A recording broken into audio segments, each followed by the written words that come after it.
Have you noticed the loudest people in boardrooms know the least about the real world?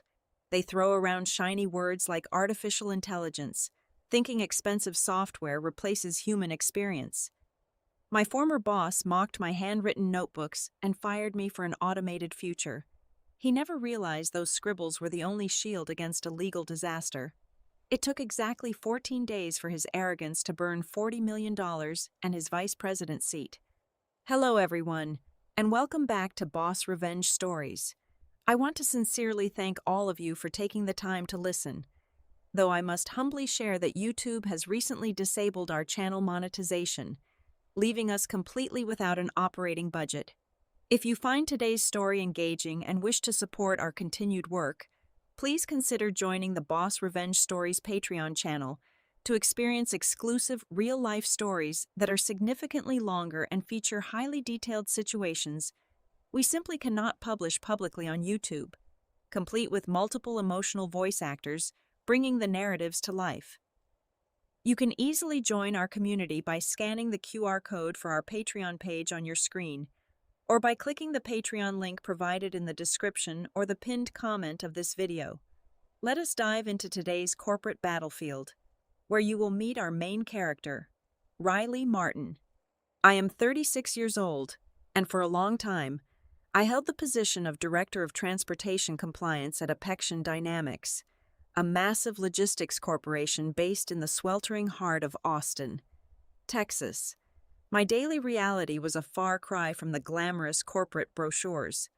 I did not spend my time in glass-walled offices brainstorming abstract concepts. Instead, I lived in the heavy, suffocating trenches of corporate realism, where the rigid rules of federal regulations collided violently with the stubborn, uncompromising demands of the transport union. My entire job revolved around managing the microscopic loopholes and the messy human realities of the supply chain. If a route required a driver to transport hazardous materials across state lines while perfectly balancing maximum driving hour laws and mandatory union rest periods, I was the sole person who figured out how to accomplish it without getting the company hit with a massive lawsuit or pushing the drivers to the brink of a total strike. I navigated the gray areas, the quiet handshake agreements, and the unspoken gritty realities of the open road that you will absolutely never find coded into any official operating system.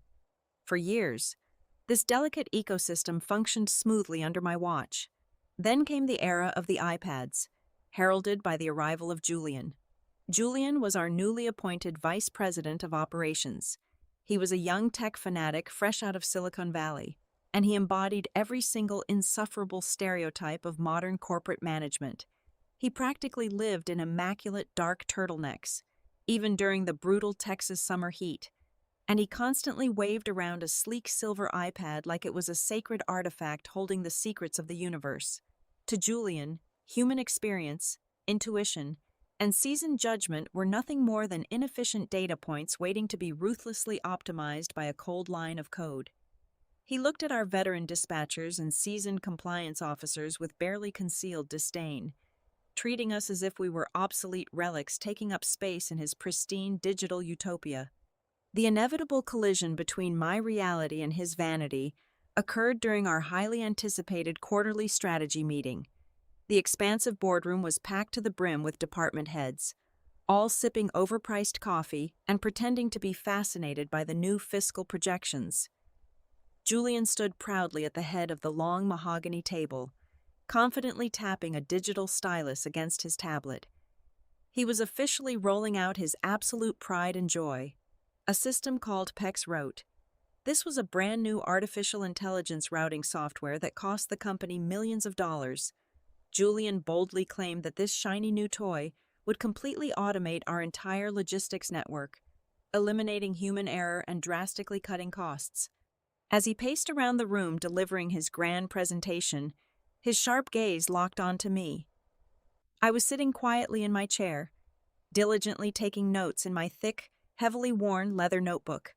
That notebook was my professional Bible. Inside its weathered pages were years of irreplaceable, accumulated knowledge. It contained the exact details of which federal way stations were unnecessarily hostile on Tuesday nights, which treacherous mountain passes were notorious for triggering immediate union driver walkouts, and which local municipalities strictly enforced unwritten environmental ordinances regarding chemical transport. These were the vital, breathing facts of our industry.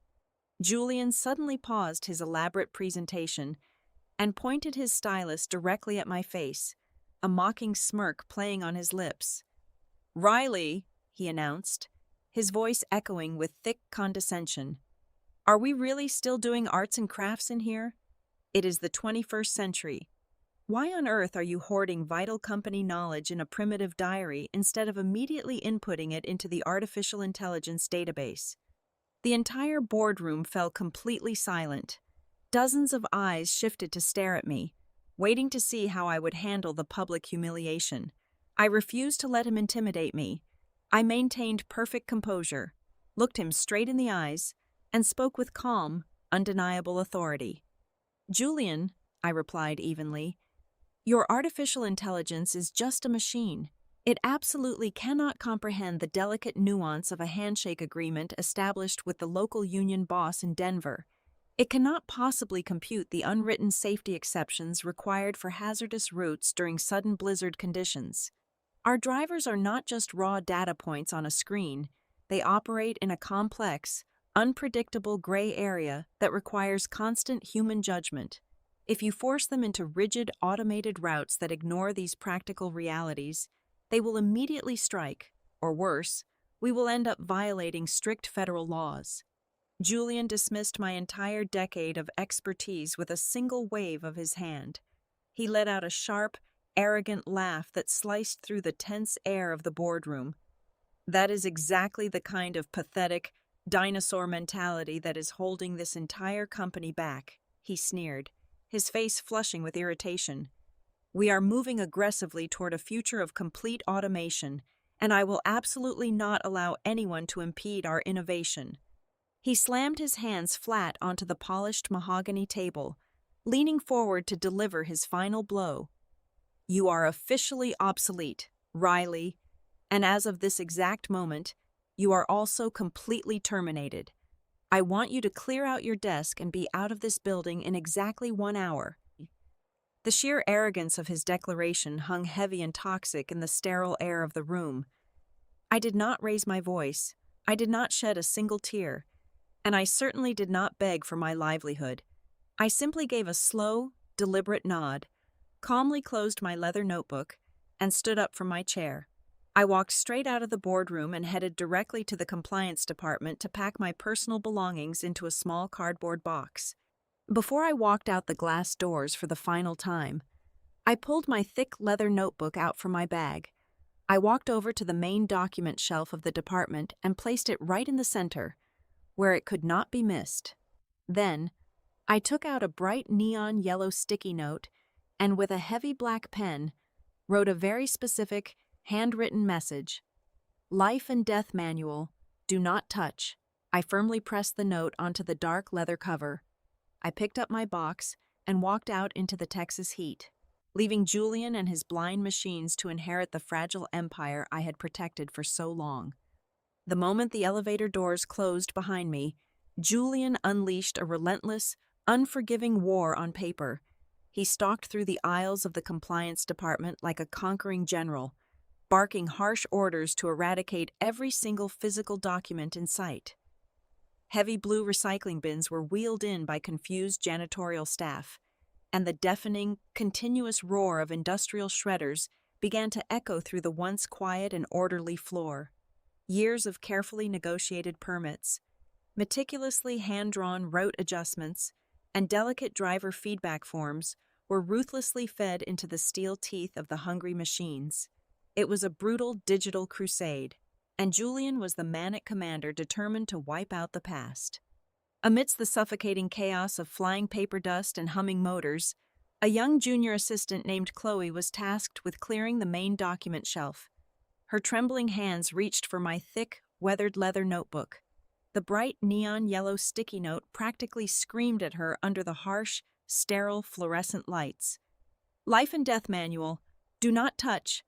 Chloe was deeply terrified of Julian and his explosive temper, but a deeper, Instinctual dread washed over her as she stared at my bold, handwritten warning, while Julian was completely distracted across the room, loudly berating a senior dispatcher for keeping physical maps.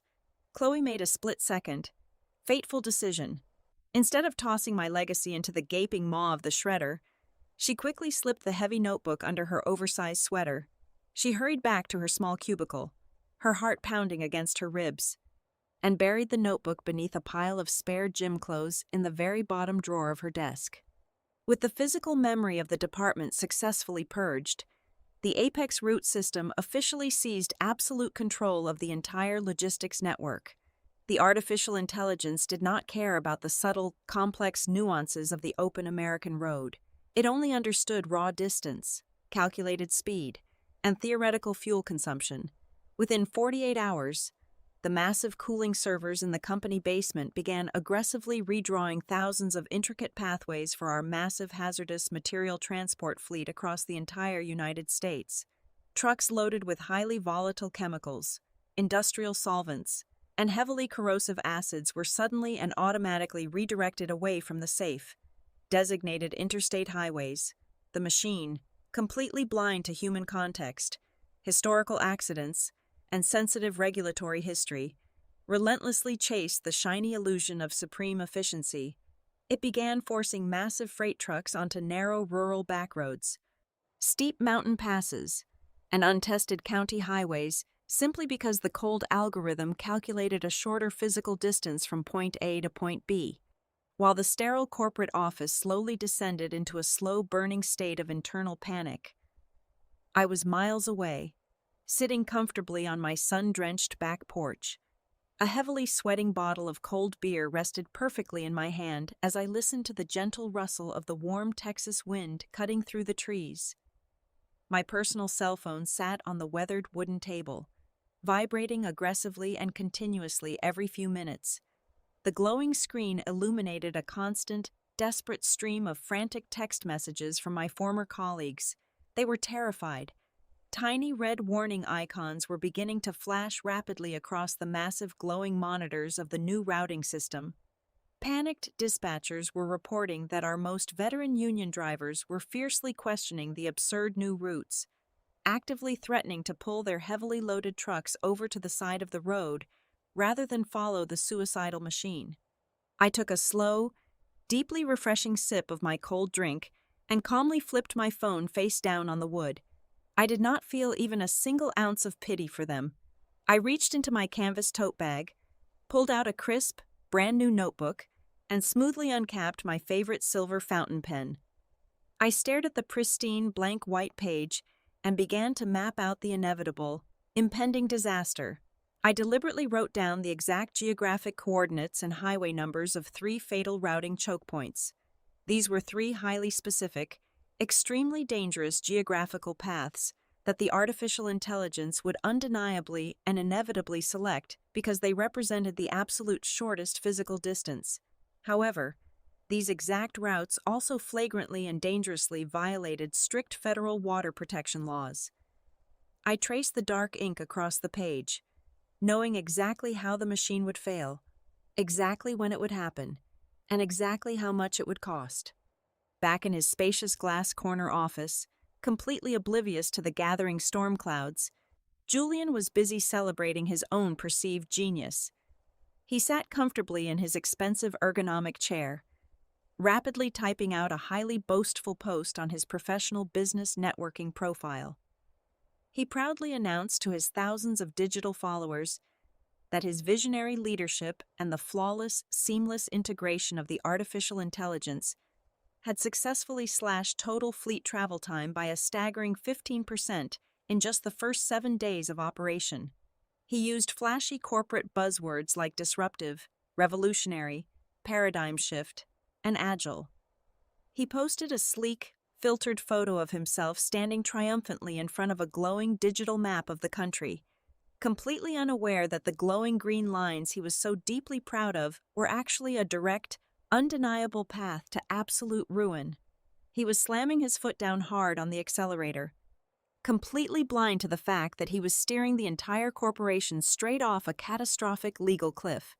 The storm was no longer just approaching, it was already here, hiding quietly and patiently in the dark, cold logic of his beloved machine. It all began to unravel early Tuesday morning. The sky over the rugged Colorado mountains was still a bruised, hazy purple when the artificial intelligence executed its most catastrophic calculation yet, the automated system, ruthlessly scanning the continental United States for empty roads to increase its daily efficiency rating, noticed a massive, completely empty stretch of highway winding directly through the highly protected watershed of the Colorado National Reservoir. To any human being with even a fraction of industry experience, this specific route was a glaring, terrifying red zone. It was heavily restricted by federal law because that massive reservoir supplied pure drinking water to millions of citizens across multiple states. A single chemical spill in that pristine area would instantly trigger an apocalyptic environmental disaster to the cold, calculating artificial intelligence. However, it was simply an unobstructed vector with zero reported traffic congestion. It was the perfect shortcut. Without a single moment of hesitation, the machine issued automated digital dispatch orders across the network. 400 massive freight trucks, each hauling thousands of gallons of highly toxic industrial solvents, corrosive acids, and volatile agricultural chemicals, were simultaneously diverted from the safe, legally approved interstate highways.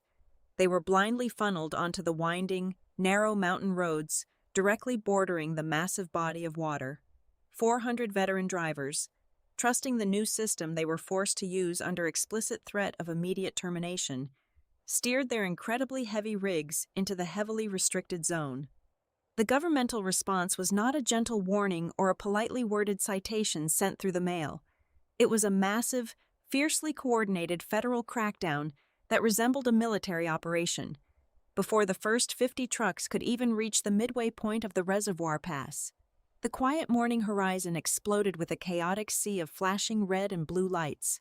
The Federal Highway Patrol, operating in direct, urgent coordination with heavily armed emergency response teams from the Environmental Protection Agency, descended upon the doomed convoy. Federal helicopters thundered aggressively overhead, the rhythmic beating of their rotors vibrating the glass of the truck cabins. Their blinding spotlight beams sliced through the early morning mountain fog, pinning the massive vehicles to the pavement. Heavily armored tactical response vehicles physically barricaded the mountain passes, completely cutting off any chance of forward movement or retreat. Sirens wailed relentlessly, echoing off the steep, rocky canyon walls, creating a deafening mechanical scream that signaled the abrupt, violent end of Julian and his technological utopia. The federal agents did not just pull the trucks over to the shoulder, they completely seized the entire state highway, treating the massive corporate chemical convoy as a severe, imminent national security threat. The moment the first union driver was forced out of his cab by federal environmental officers, the news hit the national transport network like a devastating seismic shockwave. The National Truck Drivers Union, already simmering with intense, barely contained anger over the unpredictable and highly dangerous artificial intelligence routing system, finally reached their absolute breaking point. The National Union president did not bother calling our corporate headquarters for a diplomatic chat or a negotiation. He issued a nationwide, immediate, and irrevocable stand-down order. Within minutes, the encrypted radio channels across the country crackled with pure defiance.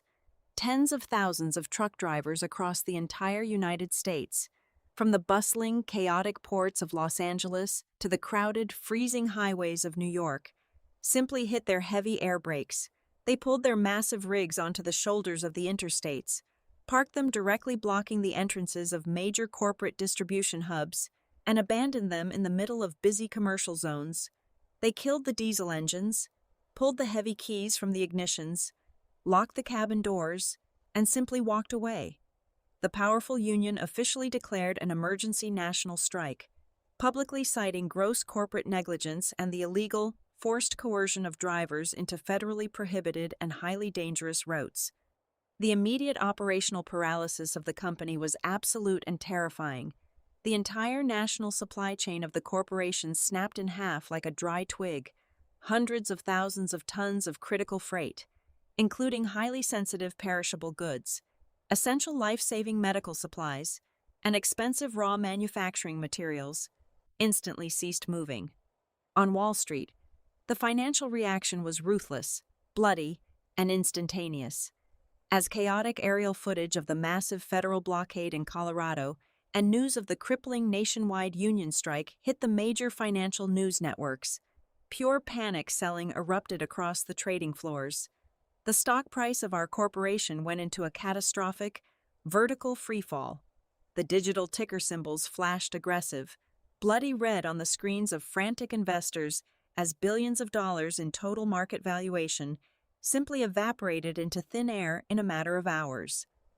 Within the first 48 hours of the crisis, the devastating combination of astronomical federal environmental fines, massive breach of contract penalties from furious corporate clients whose freight was hopelessly trapped, and the catastrophic total loss of daily operating revenue officially crossed the devastating threshold of $40 million. $40 million was completely incinerated because an arrogant executive trusted a shiny tablet to save a few gallons of diesel fuel.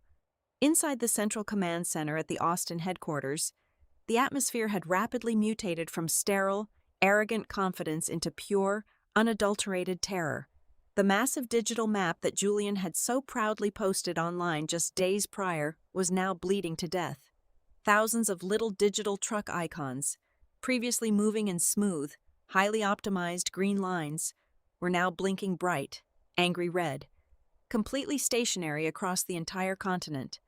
Julian was pacing frantically in the dead center of the command room, his expensive dark turtleneck now stained with heavy patches of nervous sweat. He was completely unhinged, screaming at the top of his lungs at the team of terrified software engineers who were huddled defensively around their glowing terminals. "Fix the code right now," Julian roared. His face flushed a dangerous shade of crimson. He slammed his fist violently onto a thick glass desk, sending empty coffee cups clattering loudly to the floor. "I do not care what you have to do to the system. Override the geographical coordinates. Reroute the entire fleet manually. Force the artificial intelligence to reverse the dispatch commands." A senior software engineer, his face completely pale and his eyes wide with raw panic, looked up from his unresponsive keyboard. "We cannot do anything. Julian, the entire master system is completely frozen." "What do you mean, it is frozen?"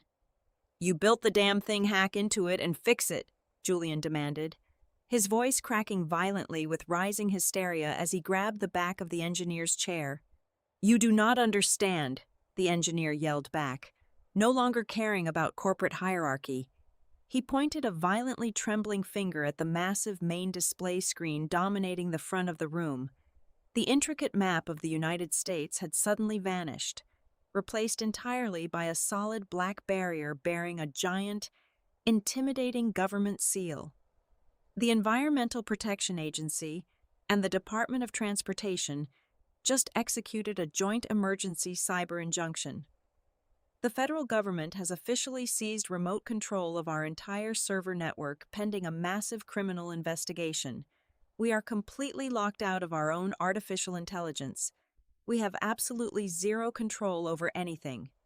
Julian stood completely frozen in the center of the chaotic, screaming room, the flashing red lights of the failing system reflected in his wide, terrified eyes. The deafening digital alarms of the monitoring software wailed relentlessly in the background, harmonizing perfectly with the distant federal sirens that were currently surrounding his illegally routed trucks in the mountains. The beautiful, automated future he had so arrogantly championed had not just failed, it had actively turned against him, locked all the doors, and set his entire fragile empire on fire. The executive boardroom at the very top of the Austin headquarters had transformed from a theater of modern corporate innovation into a suffocating, refrigerated morgue. The heavy soundproof doors sealed out the chaotic screaming from the command center below. But the oppressive silence inside the room was infinitely worse. Sitting at the head of the long mahogany table, previously occupied by Julian during his arrogant presentations, was Marcus. Marcus was the chief executive officer of the entire corporation. He was an older, impeccably dressed man, made entirely of cold, pragmatic steel. He did not yell. He did not throw coffee cups. He simply stared, completely motionless, his icy blue eyes projecting an aura of absolute execution. Julian sat near the opposite end of the massive table, a pathetic, crumbling shadow of the confident tech visionary he had pretended to be just days ago.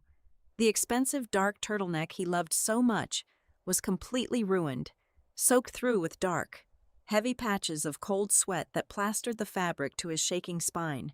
His posture had collapsed.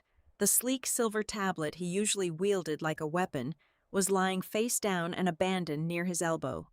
The air conditioning in the room was blasting at full capacity, yet Julian was suffocating in a sweltering panic of his own making. Marcus finally broke the agonizing silence. His voice was dangerously low, perfectly controlled, and devoid of any human empathy. "We are currently hemorrhaging $40 million. Julian, we have armed federal agents seizing our assets on national television, and the entire transportation union has crippled our supply chain. I am not interested in hearing another one of your abstract theories about software optimization. I want to know exactly how your revolutionary machine drove my company straight into a federal penitentiary." Cornered and desperately grasping for a lifeline, the cowardice inherent in Julian finally clawed its way out. He refused to take the blame. He frantically wiped the dripping sweat from his forehead with a trembling hand and pointed a desperate finger across the room, as if trying to accuse a ghost. "It is not the fault of the code, Marcus," Julian pleaded, his voice high-pitched and cracking under the immense pressure. "The artificial intelligence operated perfectly based on the information it was given. We were actively sabotaged. It was Riley. When I fired her, she deliberately hid critical legacy data. She intentionally hoarded the old compliance records so the machine would learn incorrectly. She set a trap to make the system fail." Before Julian could spin another pathetic lie, the heavy oak door of the boardroom slowly clicked open. Standing in the doorway was Chloe, the young junior assistant from the compliance department. She looked absolutely terrified, clutching a heavy, weathered object tightly to her chest.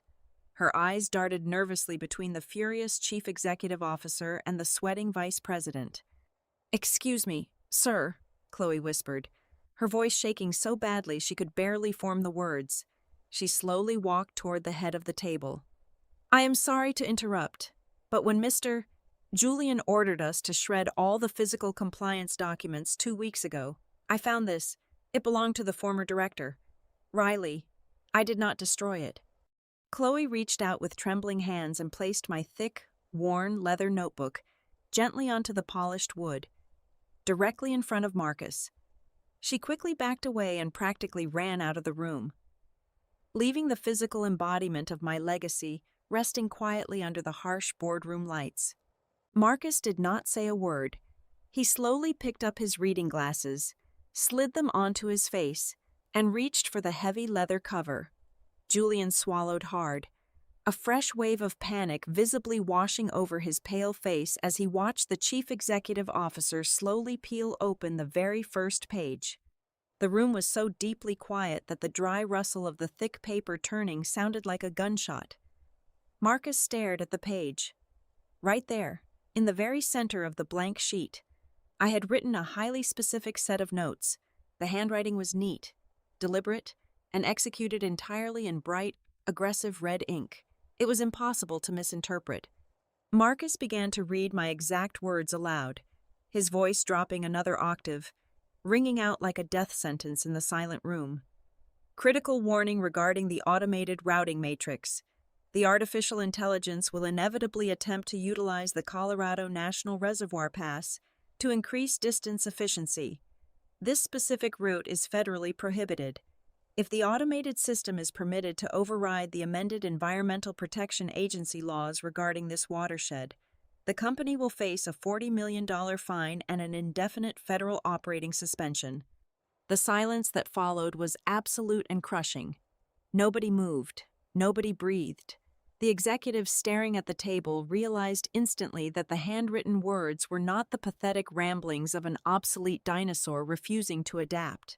They were a flawless, terrifying prophecy. I had calculated the exact geographical failure, the specific governmental response, and the precise financial devastation down to the exact dollar amount, using nothing but my brain and a pen. Marcus slowly removed his reading glasses and let them drop onto the table. He did not look at the notebook anymore. He locked his dead, frozen eyes directly onto Julian, who was now trembling so violently his chair was faintly rattling against the floor. "She drew a map of the minefield," Marcus stated, his voice slicing through the room with absolute, lethal precision.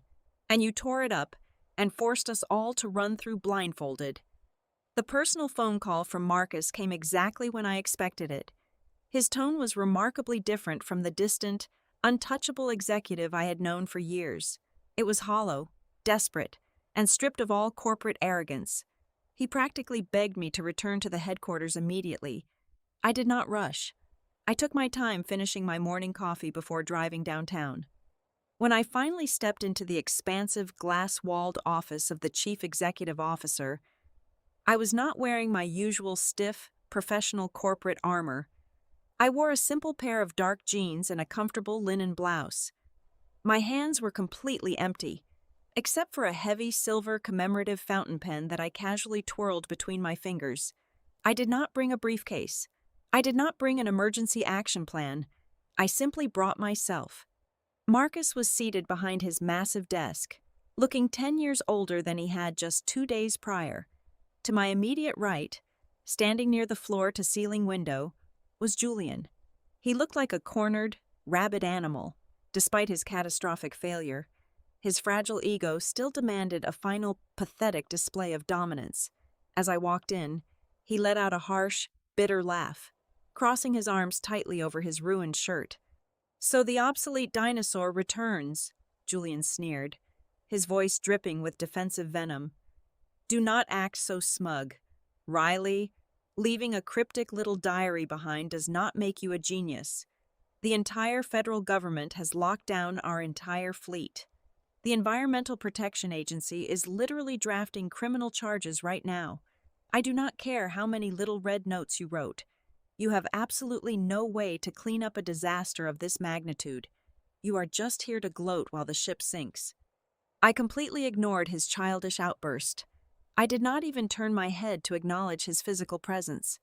I walked directly to the heavy leather chair across from Marcus and sat down, resting my silver pen quietly on the edge of his mahogany desk.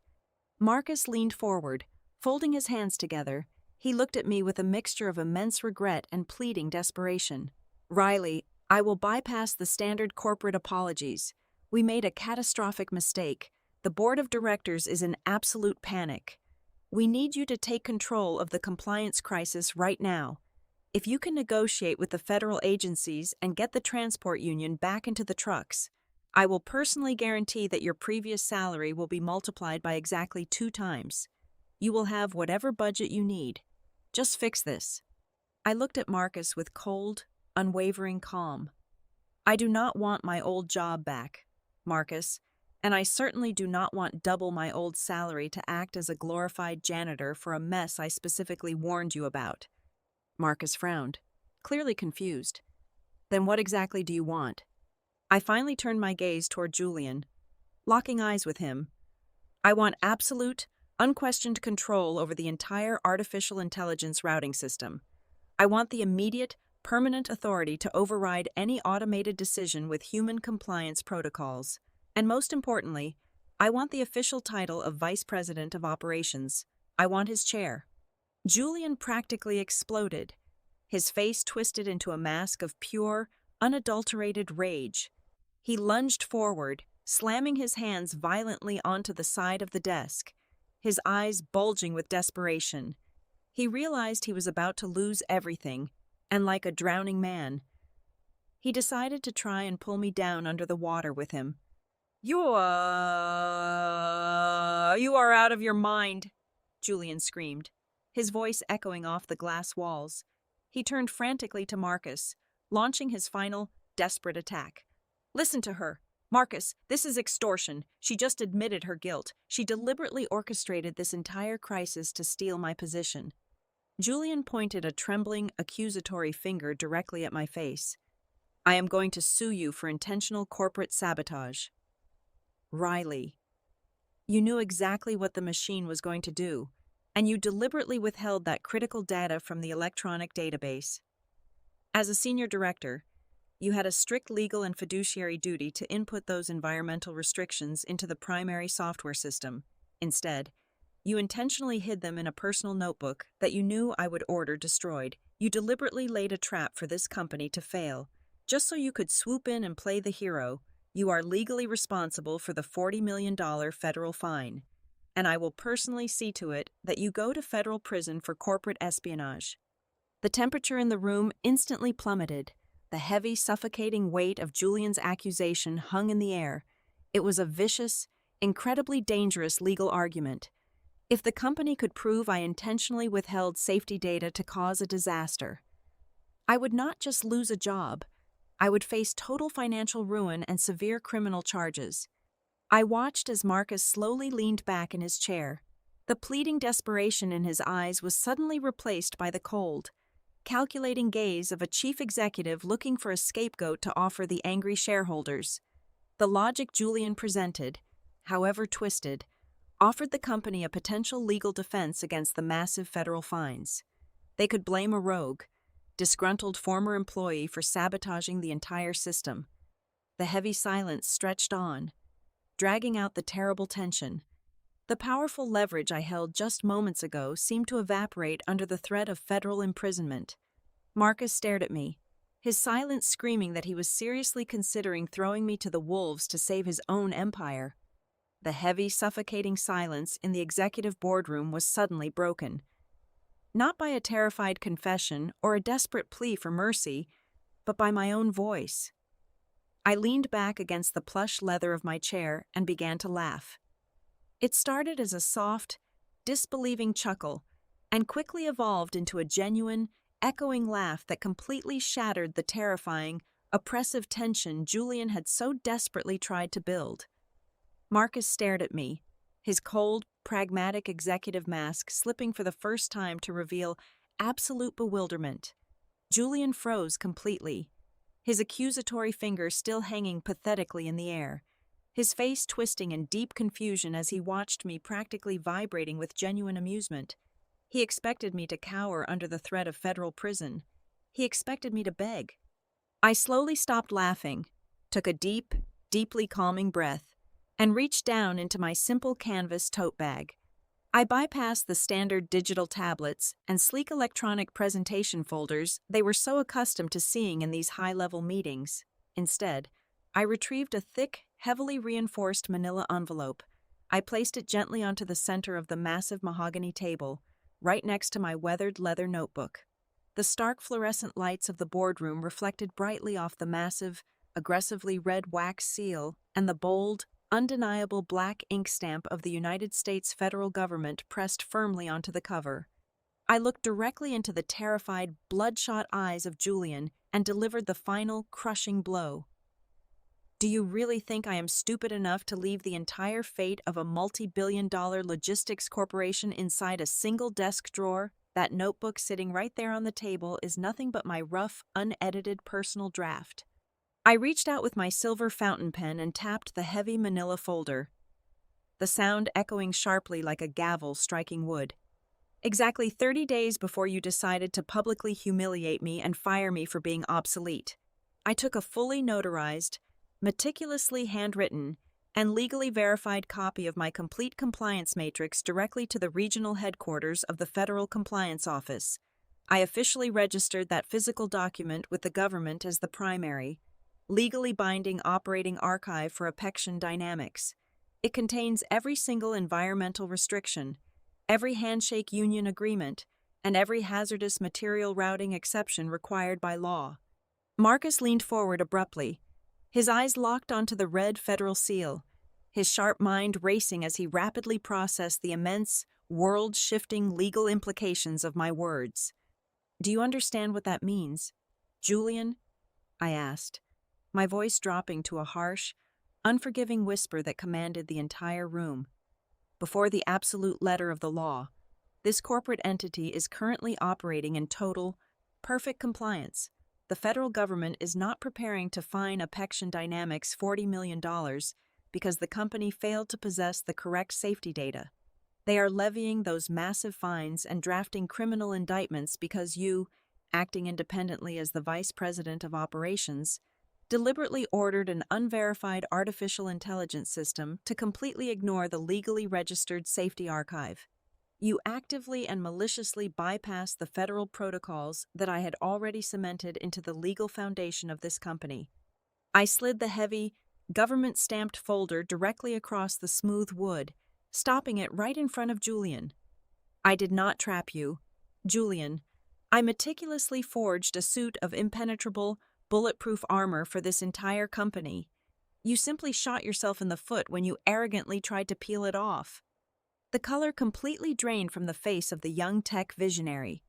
His knees buckled slightly, and he had to grab the polished edge of the mahogany table just to keep his trembling body from collapsing entirely onto the floor. The devastating reality of the situation crashed down upon him like a solid concrete wall. The massive corporate legal shield of the company would absolutely not protect him, because he had explicitly and personally overridden a legally registered federal safety document. The incoming federal charges would not be directed at the corporation. They would be directed squarely at him.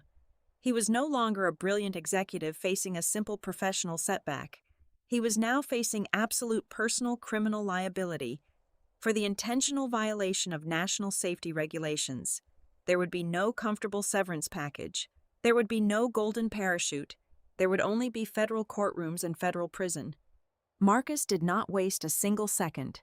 The cold, calculating chief executive realized instantly that I had just handed him the perfect, legally bulletproof scapegoat to offer the furious federal authorities and the panicked shareholders. He reached for the heavy black telephone on his desk, completely ignoring the broken, weeping man standing in his office. He pressed a single button, his voice returning to its normal state. Send corporate security to my office immediately. We have an executive termination that requires an immediate physical escort off the premises. Julian tried to speak, tried to formulate some kind of desperate defense, but his throat only produced a pathetic, strangled gasp. Within less than 2 minutes, the heavy oak doors swung open, and 2 massive, unsmiling security guards stepped heavily into the room. They did not give Julian any time to gather his expensive silver tablet or pack his belongings. They gripped him firmly by both arms and forcefully marched the completely broken, sobbing man out of the boardroom, dragging him toward the harsh, unforgiving reality of the federal consequences waiting for him outside the glass doors of the building. Once the heavy wooden doors clicked shut, plunging the room back into a comfortable, victorious silence, Marcus let out a long, deeply exhausted sigh. He looked at the red-stamped folder, then looked at me with a newfound expression of profound respect. The vice president chair is officially yours, Riley, along with the doubled salary you declined earlier, and absolute, unquestioned control over the entire routing system. What is your very first executive order? I stood up slowly, picked up my thick leather notebook and my reliable silver fountain pen, and walked calmly toward the door. Tell the software engineering department that as of this exact moment, every single automated decision generated by the artificial intelligence must be physically cross-checked and authorized by a handwritten signature from the human risk management team before any truck moves a single inch. I walked down the long, quiet executive hallway and stepped into the massive, sunlit corner office that had belonged to Julian just an hour prior. I sat down in the heavy, incredibly comfortable leather chair behind the massive desk. I opened my weathered notebook, clicked the cap off my silver pen, and began to write. The terrifying era of the blind machines was officially over. I had restored order to the chaos, and I could guarantee that absolutely nobody in this massive corporate empire would ever dare to laugh at a fountain pen again. Thank you so much to everyone for staying with me and listening to the very end of this incredible corporate battle. I would love to know where in the world you are tuning in from today. So please let me know your city or country in the comments below. If you found today's story satisfying and wish to help keep this channel alive, please consider supporting us by joining the Boss Revenge Stories Patreon community. There, you will unlock access to the absolute best, most highly detailed exclusive true stories that we simply cannot publish on YouTube due to their intense nature. You can easily join our private community right now by scanning the Patreon QR code currently displayed on your screen, or by simply clicking the direct link provided in the video description or the pinned comment below. Thank you again for your wonderful support, and I will see you all in the next story.